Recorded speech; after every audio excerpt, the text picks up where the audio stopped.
ఈరోజు మనం నిజమైన తల్లి, ఈ మదర్స్ డే స్పెషల్ రోజున నిజమైన తల్లి.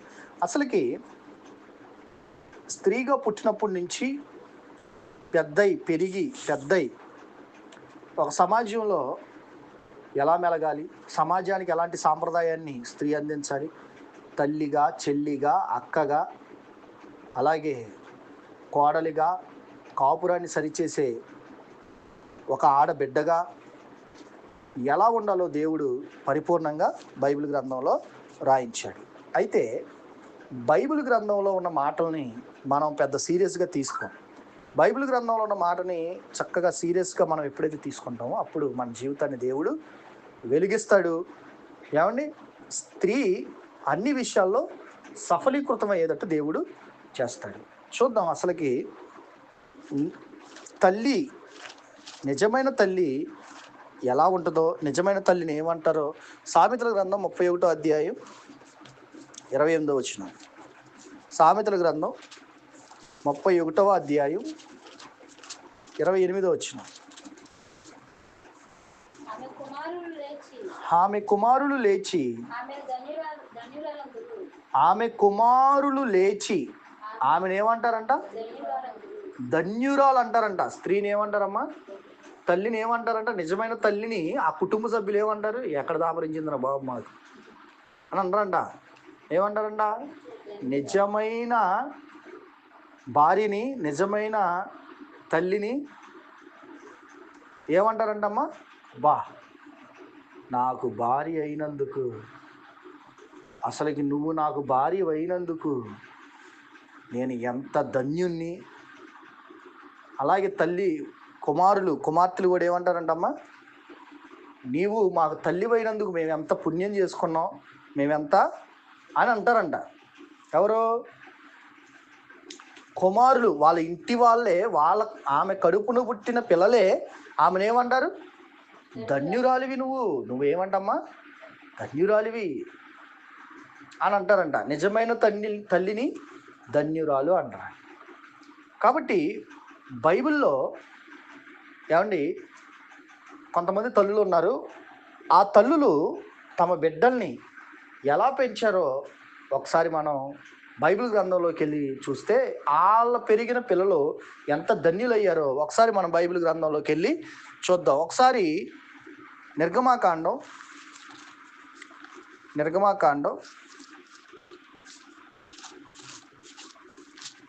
1వ అధ్యాయం, నిర్గమాకాండం 2వ అధ్యాయం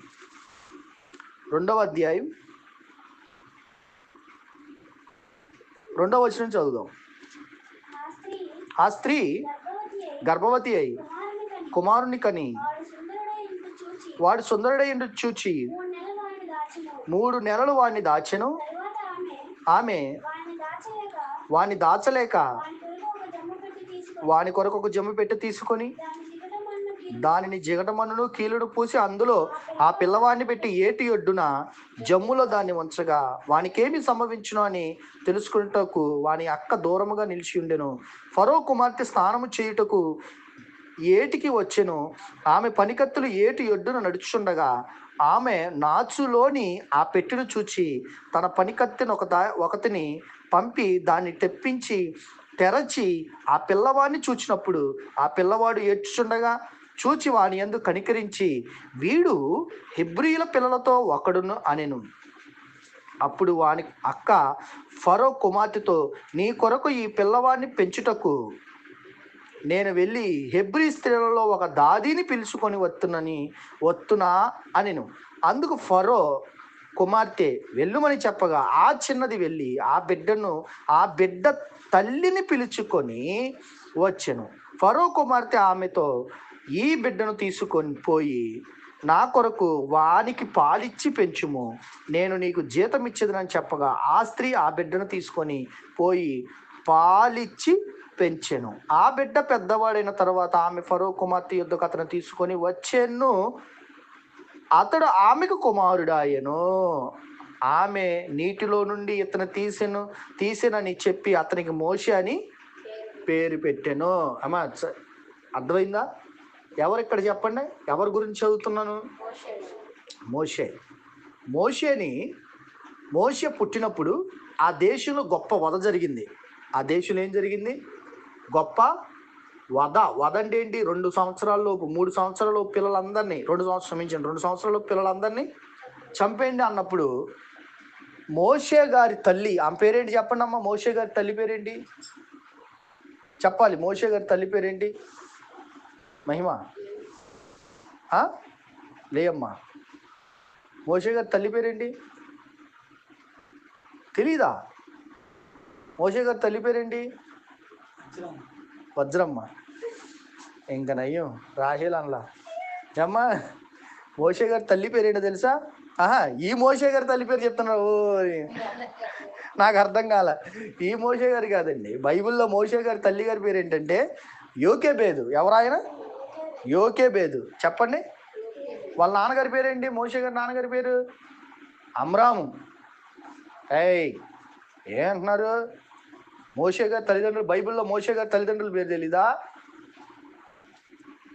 అమ్రాము, యోకేబేదు, మోషే గారి తల్లిదండ్రులు. అయితే మోషే గారి తల్లి ఏం చేసిందంటే, యోకేబేదు జమ్ము పెట్టేసి ఆ పెట్టికి మట్టికీలు రాసేసి ఏటి ఒడ్డున జార విడిచిందంట.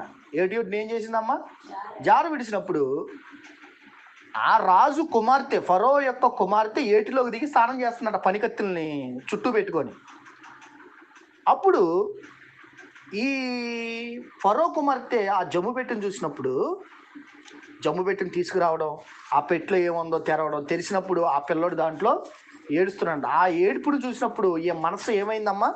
కరిగిపోయి కనికరించి ఈ బిడ్డను నేను పెంచుకుంటానని చెప్పి అన్నప్పుడు ఆ పనికత్తుల్లో ఒక ఆమె, ఇతను హెబ్రీల్లాగా ఉన్నాడు, మరి ఇతన్ని పెంచడానికి హెబ్రీ స్త్రీలలో ఎవరైనా పాలిచ్చి పెంచే ఒక అమ్మాయిని తీసుకురానా అని చెప్పినప్పుడు వెళ్తుంది. వెళ్ళి అమ్మ బాగా వింటున్నారా? మోషే గారి తల్లి దగ్గరికే మళ్ళీ ఈ బిడ్డ వెళ్ళింది. ఇప్పుడు మోషే గారిని వాళ్ళ అమ్మ ఎంతవరకు పెంచింది చెప్పండి? పాలిస్తూ పెంచింది. ఎప్పటి వరకు పెంచింది చూడండి, 9వ వచనం. ఫరో కుమార్తె ఆమెతో, ఈ బిడ్డను తీసుకొని పోయి నా కొరకు వానికి పాలిచ్చి పెంచుము, నేను నీకు జీతం ఇచ్చేదని చెప్పగా ఆ స్త్రీ ఆ బిడ్డను తీసుకొని పోయి పాలిచ్చి పెంచెను. ఆ బిడ్డ పెద్దవాడైన తరువాత ఆమె ఫరో కుమార్తె యొద్దకు, అంటే బిడ్డ పెద్దవాడయ్యేదాకా ఎక్కడ పెరిగాడు చెప్పండి? ఎవరి దగ్గర పెరిగాడు? తన తల్లి యొద్ద పెరిగాడు. ఆ తల్లి కూడా ఎలా పెంచిందండి? మోషేని ఎలా పెంచింది? మోషే గారిని భక్తుడిగా పెంచింది. నిజమైన తల్లి తన బిడ్డల్ని భక్తి మార్గంలో పెంచింది. అదే ఫరో కుమార్తె దగ్గర ఉండి పెరిగాడు అనుకోండి, లోకం వైపు తిరిగేవాడు, లోకాశుల వైపు తిరిగేవాడు. కానీ ఫరో కుమార్తె దగ్గర పెరగలా, తన తల్లి దగ్గరే పెరిగాడు. తన తల్లి కూడా ఎలా పెంచిందంటే లోకం వైపు చూసి ఆకర్షణలోకి వెళ్ళనీయలేదండి. నిజంగా మోషే ఆ దేశానికి ఒక యువరాజు. ఆ దేశానికి ఎవరమ్మా? ఒక యువరాజు. ఫరో తర్వాత ఫరో అంత గొప్పవాడు. అలాంటి మోషే ఆ ఐగుప్తు బంగారానికి కానీ, ఐగుప్తు గుర్రాలకు కానీ, ఐగుప్తు యొక్క సకల ఆస్తులకు కానీ ఆకర్షించబడిపోయాడా? ఐగుప్తు యొక్క గుర్రాలు ఎలా ఉంటాయంట? అసలు మంచి బలంగాను మంచి పుష్టిగా ఉంటాయంటండి, మంచి స్పీడ్గా పరిగెడతాయంట. ఆ గుర్రాల వైపు కానీ వాటి వైపు కానీ చెడు వైపు ఆకర్షించబడకుండా పెంచిందండి ఎవరో? మోషే గారి తల్లి. ఎంత బాగా పెంచిందో ఆలోచించండి. ఈరోజు మన పిల్లల్ని నిజమైన తల్లిగా, నిజమైన మదరు తన పిల్లల్ని దుర్మార్గం వైపు పెంచదండి, బూతుల వైపు పెంచదో, లోకాశుల వైపు పెంచదో, లోకం వైపు పెంచదో. ఒక్కసారి ఏమైనా ఆలోచించండి. మోషే గారి తల్లి ఎలా పెంచిందంటే పెద్దవాడిగా ఆమె దగ్గరే ఉండగా ఎలా పెంచిందో తెలుసండి, లోకం వైపు ఆశించకుండా పెంచింది. చూడండి హెబ్రీయులకు రాసిన పత్రిక, హెబ్రీయులకు రాసిన పత్రిక 11వ అధ్యాయం 24వ వచనం.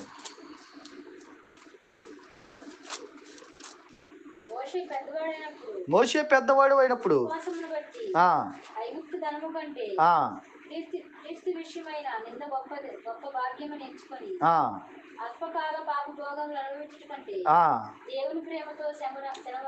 దేవుని ప్రేమతో కదమ్మా, దేవుని ప్రజలతో, కొంచెం శ్రద్ధగా చదవనమ్మా, దేవుని ప్రజలతో శ్రమలు అనుభవించుట మేలని యోచించి ఫరో కుమార్తె యొక్క కుమారుని అనిపించుకొనుటకు ఒప్పుకొనలేదు. ఎలా అనగా అతడు ప్రతిఫలముగా కలగబో బహుమానం ఎందు దృష్టి ఉంచాను. చూడండి, అంటే ఐగుప్తు ధనము కంటే క్రీస్తే నాకు కావాలన్నాడు. చూడండి ఏమంటే తల్లి పెంపకం అది. ఎవరి పెంపకం? పాలిచ్చేటప్పుడు ఆ ఒడిలో పెట్టుకొని దేవుడి గురించి, నాన్న మనం ఇక్కడ బానిసలుగా వచ్చాం, ఈ దేశంలోకి మనం దాసులుగా వచ్చాం, బానిసలుగా వచ్చాం, నువ్వు ఈ దేశంలో ఇశ్రాయేలీలందరినీ విడిపించడానికి పుట్టిన కారణ జన్మ నీది, కారణ జన్ముడు నువ్వు గొప్పవాడు నాయన మోషే, నువ్వు గొప్పవాడు, నువ్వు ఈ లోకంలో ఉన్న సకల ఆ ఐశ్వర్యాన్ని అనుభవించడానికి పుట్టలేదు. 400 ఏళ్ళగా బానిసత్వం అనుభవిస్తున్న ఇశ్రాయేలీలందరినీ, బానిసత్వం కాడి కింద అనుభవిస్తున్న ఇశ్రాయేలీలందరినీ విడిపించడానికి పుట్టిన జన్మరానిది. నువ్వు ఎప్పటికైనా ఇశ్రాయేలీలందరినీ విడిపించడానికి పుట్టిన వాడివి నానా అని చెప్పి తల్లి పాలిచ్చేటప్పుడల్లా దేవుడి గురించి చెప్పేదంటండి మోషేకి. దేవుడి గురించి చెప్తూ చిన్నప్పటి నుంచే దేవుడు, ఇదిగో నీ ప్రజలు, నీ వాళ్ళు, వీళ్ళు ఎప్పటికైనా ఒక కానాను దేశానికి నడిపించబడాలి, వీళ్ళకి నాయకత్వం నువ్వు వహించాలి, నువ్వు నాయకుడు అవ్వాలి, నువ్వు నీ జన్మ పరమార్థం ఏంటో నువ్వు తెలుసుకో అని ఇట్లా చెప్పి పెంచుతూ ఒక నాయకుడిగా, ఒక ప్రవక్తగా, ఒక దైవజనుడిగా, ఒక సాత్వికుడిగా పెంచింది. పెంపకం ఎవరి దగ్గర వచ్చిందండి? తల్లి దగ్గర నుంచి. అంటే నిజమైన తల్లి ఏం చేసిందో తెలుసండి, తన బిడ్డను దేవుడికి ప్రయోజకుడు అవ్వాలని, దేవునికి ప్రయోజనకారుడు అవ్వాలి అని పెంచింది. ఇక్కడ కూడా గొప్ప భాగ్యం అని దేన్ని ఎంచుకున్నాడు? ఐగుప్తు ధనాన్ని గొప్ప భాగ్యం అని ఎంచుకోవాలా మోషే. ఐగుప్తులో ఉన్న ధనమంతా గొప్ప భాగ్యం. అసలు నేను ఫరో కుమార్తె యొక్క కుమారుణ్ణి కాబట్టి నేను గొప్ప భాగ్యవంతుణ్ణి అని అనుకోలేదు. ఫరో కుమార్తె యొక్క కుమారుణ్ణి అనిపించుకోవడానికి ఇష్టపడలేదంట. చూడండి, ఇష్టపడలా. ఒక్కసారి ఆయన ఇష్టపడుంటే ఐగుప్తు దేశంలో ఉన్న సకల సౌకర్యాలు ఎవరి వశం అయిపోయాయి? మోషే వశం అయిపోయాయి. అనిపించుకోలా. కాబట్టి నిజమైన తల్లి ధన్యురాలైందండి. యోకోబేదు అయింది. మదర్స్ డే మీ చేతుల్లోనే పిల్లలు దేవుని పిల్లలుగా ఎదగాలి. ఎవరి పిల్లలుగా ఎదగాలి? దేవుని బిడ్డలుగా ఎదగాలి. ఇంకొక సందర్భాన్ని చూద్దాం. మోషే గారిని చూసాం కదా, ఇంకొక సందర్భాన్ని చూద్దాం. ఇప్పుడు కీర్తన గ్రంథం 22వ అధ్యాయం 9వ వచనం. కీర్తనల గ్రంథం 22వ అధ్యాయం. గర్భము నుండి నన్ను తీసిన వాడవు నీవే కదా, నేను నా తల్లి యొద్ద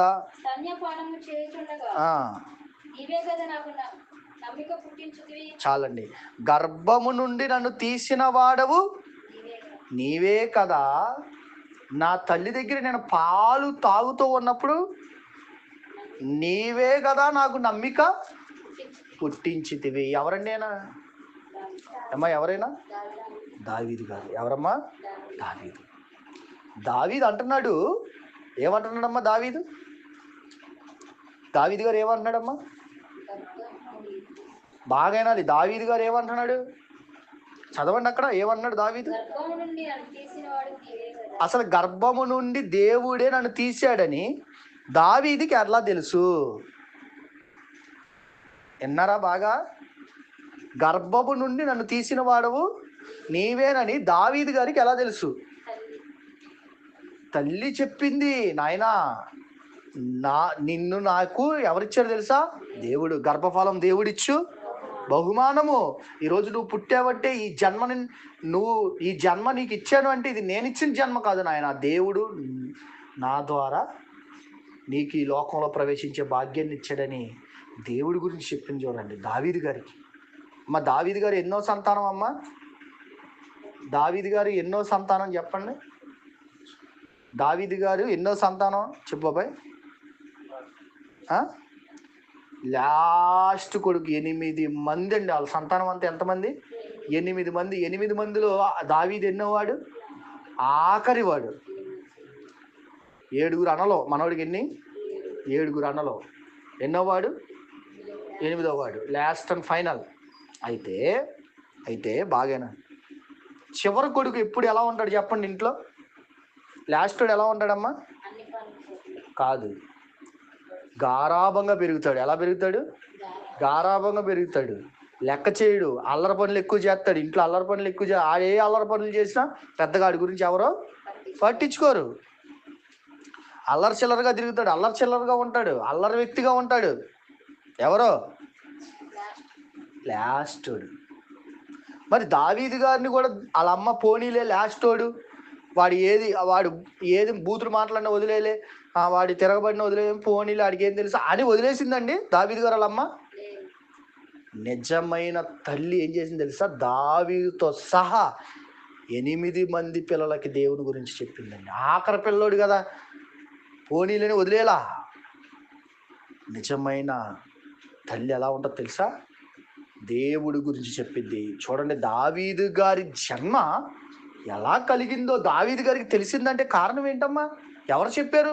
నేను దేవుడు వలనే నేను ఈ భూమి మీదకి వచ్చాను, గర్భం నుండి మొదలుకొని నువ్వే నాకు ఏమంటున్నాడండి, గర్భం నుండి నన్ను తీసిన వాడు నీవే అన్న సంగతి ఇతనికి ఎలా తెలిసిందంటే దావీదు గారికి దేవుడి గురించి చెప్పి. ఆ తల్లి కూడా ఆఖరి బిడ్డని గారాభంగా పెరుగు నానా అని చెప్పలా. నానా ఎవరికొన్నా లేకపోయినా నీ ఇష్టం, నువ్వు ఇంట్లో ఫ్రీగా ఉండు అని అనలా. ఆఖరి బిడ్డనైనా సరే చాలా దేవుని యందు భయభక్తులు కలిగి పెంచింది. ఎంత భయభక్తులు కలిగి పెంచిందో ఒక్కసారి అపోస్తుల కార్యములు చూడండి. దావీదు గారి జీవితం ఒకసారి 13వ అధ్యాయం 22వ వచనం. అపోస్తుల కార్యములు 13వ అధ్యాయం 22వ వచనం. 22వ వచనం. తరువాత అతనిని తొలగించి దావీదును వారికి రాజుగా ఏర్పరచును, మరియు ఆయన నేను యెషయి కుమారుడైన దావీదును కనుగొంటిని, అతడు నా ఇష్టానుసారుడైన మనుషుడు, అతడు నా ఉద్దేశములని నెరవేర్చునని చెప్పి అతన్ని గూర్చి ఎవరిస్తున్నారు సాక్ష్యం? ఎవరిస్తున్నారమ్మా సాక్ష్యం? దేవుడే సాక్ష్యం ఇస్తున్నాడంట. ఎవరి గురించి? దావీదు గురించి. ఏమని? అతడు నా ఇష్టానుసారుడైన మనుష్యుడు, అతడు నాకు ఇష్టానుసారమైన వాడు, నాకు నచ్చిన వాడు. ఏమంటే అసలు దేవుడికి ఇష్టమైన వ్యక్తిగా అవడానికి కారణం ఎవరి పెంపకం అమ్మా? ఎవరి పెంపకం? దావీదు గారి తల్లి దావీదు గారిని దేవుడికి ఇష్టమైన వ్యక్తిగా పెంచింది. ఈరోజు తల్లి కూర వండిద్దండి, ఆ కూర ఎవరికి ఇష్టమైనట్టు వండిద్ది? తన పిల్లలకి ఎలాగైతే ఇష్టమైనట్టు మంచి కూర మంచి భోజనం సిద్ధపరుస్తుందో తన పిల్లల్ని దావీదు గారు వాళ్ళ అమ్మ దేవుడికి ఇష్టమైనట్టు పెంచింది. చూడండి, దేవుడు కూడా నా ఇష్టానుసారుడు అన్నాడు. నిజమైన తల్లి తన బిడ్డలని దేవుడికి ఇష్టమైన బిడ్డలుగా, దేవునికి ఇష్టమైన కుమారులుగా పెంచడానికి ప్రయాసపడుతుంది. ఇదే మదర్స్ డే. మదర్స్ డే అంటే అర్థం ఏంటంటే దేవుడిచ్చిన పిల్లల్ని దేవుని కోసం పెంచాలి. ఎవరిచ్చిన పిల్లలండి? దేవుడిచ్చిన పిల్లలు. ఎఫెసీయులకు రాసిన పత్రిక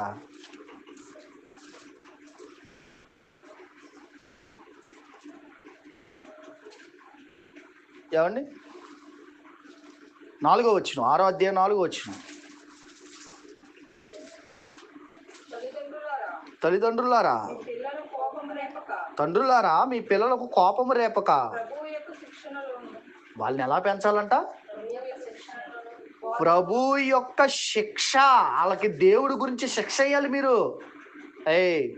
నువ్వు వాక్యం చదివితే నీకు అన్నం, వాక్యం చదవలేదా ఈరోజు నీకు అన్నం లేదు, ఏం లేదు.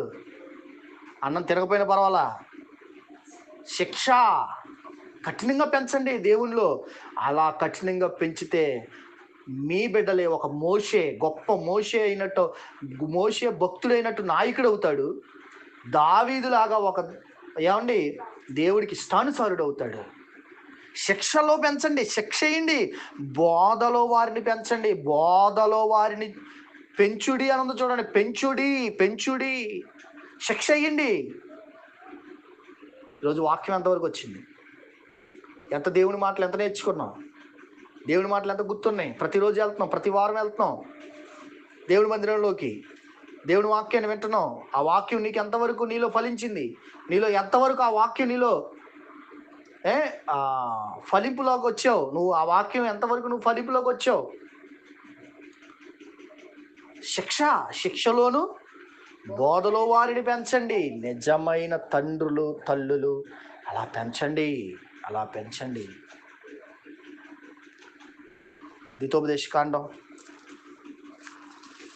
ద్వితోపదేశకాండం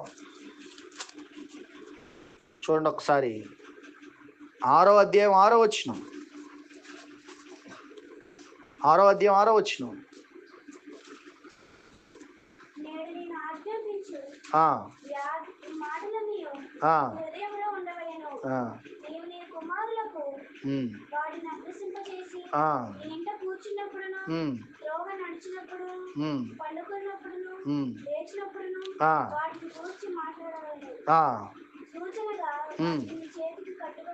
చాలండి. ఇక్కడ అంటున్నాడండి దేవుడు,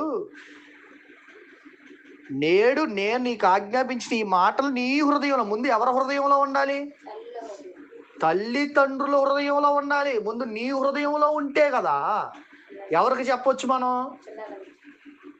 పిల్లలకి చెప్పొచ్చు. పిల్లల్ని ఆ శిక్షలోను ఆ బోధలోను పెంచాలంటే ముందు నీ హృదయంలో ఉండాలన్నాడు. చూడండి, నేడు నేను నీకు ఆజ్ఞాపించు ఈ మాటలు నీ హృదయంలో ఉండవలను. నీవు ఎందుకు ఉండాలి నీ హృదయంలో? ఎందుకు నీ మనసులో ఉండాలి? నీవు నీ కుమారులకు వాటిని అభ్యసింపచేసి నేర్పించి అంట్లా అభ్యసింపచేయాలి. అభ్యసింపచేయడం అంటే నువ్వు రాయించాలి దేవుడి మాటలు రాయిస్తూ అవి అభ్యసింపాలి. అంటే అర్థం ఏంటంటే మాటలన్నిటిని కూడా నువ్వు నేర్చేసుకోవాలి, రాయాలి, రాసినవన్నీ చదవాలి, చదివి నీ హృదయంలో వాటిని ఉంచుకోవాలి. అలా ఎప్పుడెప్పుడు చేయమన్నాడు చూడండి. అమ్మా నువ్వు స్కూల్కి వెళ్ళిపోతావు కదా, నాన్న నువ్వు స్కూల్కి వెళ్ళిపోతావు కదా, మళ్ళీ సాయంత్రం రావడానికి లేట్ అయిపోద్ది కదా, 1 గంట చదువు దేవుని మాటలు అని కాదంట. దేవుడు టైం టేబుల్ చెప్తున్నాడు చూడండి. అసలు అవి ఎలా అభ్యసింప చేయాలో, ఎలా నేర్పించాలో, ఎలా బట్టించాలో టైం టేబుల్ చెప్తున్నాడు చూడండి. అక్కడ ఎంట కూర్చున్నప్పుడును, త్రోవ నడిచినప్పుడును, పండుకున్నప్పుడు, లేచినప్పుడు వాటిని గూర్చి మాట్లాడి, ఒకవేళ వాటిని గూర్చి మాట్లాడవలెను, ఒకవేళ మాట్లాడేసిన తర్వాత కూడా ఇంకొక చిన్న మాట చెప్తున్నాడు చూడండి. మళ్ళీ అదరా సూచనగా వాటిని నీ చేతికి సూచనగా కట్టుకొని. ఏంటమ్మా ఎప్పుడు చూసినా బైబిల్ చదువుతూనే ఉంటావు నీ చేతిలో పట్టుకొని అని నీ పిల్లలు నిన్ను అడగాలి. అరే ఈ బైబిల్లో ఉన్న మాటలు ఎవరి మాటలో తెలుసా? దేవుడి మాటలో. ఈ మాటలే ఒకనాడు మరి నైలు నదిలో కొట్టుకెళ్ళిపోతున్న మోషేని గొప్పవాడిగా చేసినాయి. మొసళ్ళు తిరుగుతాయి అంటండి ఆ నైలు నదిలో. మోషేని వదిలేసి నైలు నదిలో ఏం తిరుగుతాయి తెలుసా? మొసళ్ళు నేను ఏజ్గేల్ గ్రంథంలో చెప్పాడు. ఆ నైలు నదిలో ఏమున్నాయి? మొసల్లో. కాబట్టి అలాంటి మరి పరిస్థితులు, మరణాపాయ పరిస్థితుల్లో నుంచి మోషేని నాయకుడిగా ఉన్నతమైన తీర్చిదిద్దింది ఈ మాటలే. గొర్రెలు కాచుకునే దావీదుని ఉన్నతమైన రాజుగా చేసింది ఈ మాటలే. నిన్ను కూడా ఈ మాటలు గొప్ప ఉన్నతమైన స్థాయికి తీసుకొస్తాయి నానా అని చెప్పుతూ పిల్లల్ని కూర్చున్నప్పుడు, లేచినప్పుడు, త్రోవ నడిచినప్పుడు, పండుకున్నప్పుడు దేవుని మాటలు చెప్పాలి, వాళ్ళని పెంచాలి. అలా పెంచితే ప్రియమైన దేవుని వాళ్ళరా, ఇదిగోండి ఏమంటున్నాడు తెలుసా దేవుడు? ఏమ్మా నిజమైన తల్లి. నిజమైన తల్లి ఇదిగో దేవుని మాటల్లో పెంచి ఏమండి పెంచుతుంది. దేవుని మాటలో పెంచుతుంది.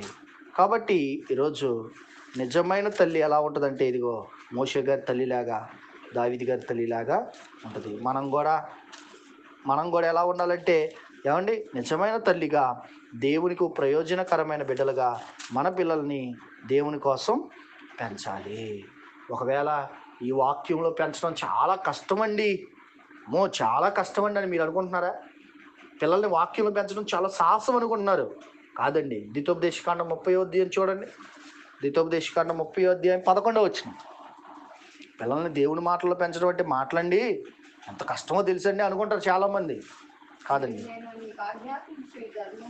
నేడు నేను నీకు ఆజ్ఞాపించిన ఈ ధర్మమును అసలుకి నువ్వు మనసు పెట్టాలే కానీ దేవుడి మాటలు నీకు అర్థమైనవి అంటే నీ పిల్లలకు కూడా అర్థమైపోతాయి. ఇకేం పెద్ద కఠినమైనవి కాదు. నేను ఇచ్చే ధర్మము, నేను చెప్పే మాటలు నీకు కఠినమైనవి అనుకుంటున్నావు.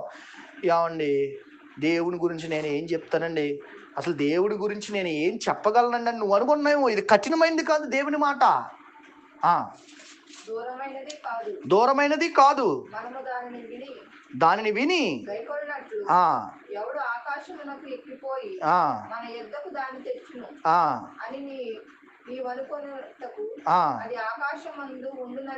కాదు మనము దానిని విని గైకొనున్నట్లు ఎవడు సముద్రము దాటి మన యొద్దకు దాన్ని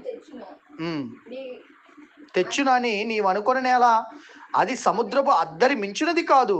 నీవు దానిని అనుసరించుటకు ఆ మాట నీకు బహు సమీపంగా ఉన్నది, నీ హృదయమున నీ నోటన ఉన్నది.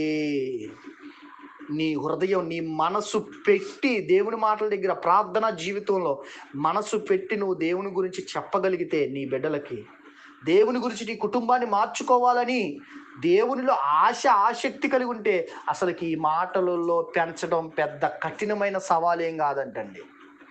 దూరంగా ఏం లేదంట. ఈ వాక్యం నీకు సమీపంగా ఉంది. సమీపంగా ఉన్న ఈ వాక్యంలో నీ కుటుంబాన్ని, నీ బిడ్డలను పెంచు.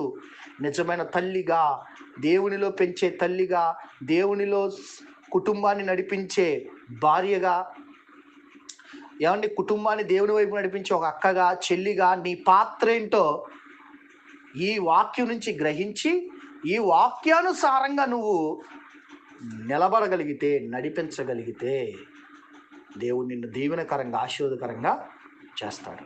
అర్థమైంది కదండి. నిజమైన తల్లి మోషే గారి తల్లిలాగా, దావీదు గారి తల్లిలాగా దేవుడి కొరకు పెంచే తల్లిగా ఉంటుంది ఏమా. కాబట్టి అలా మనందరం పెంచాలని కోరుకుంటూ ఈ నా మాటలు నేను ముగిస్తున్నాను. దేవుడి వాక్యాన్ని మన హృదయంలో స్థిరపరచు, బలపరచబడును గాక. ఈ వాక్య ప్రకారంగా మనందరినీ ఆత్మ సహాయంతో నడిపించును గాక. ఆమె.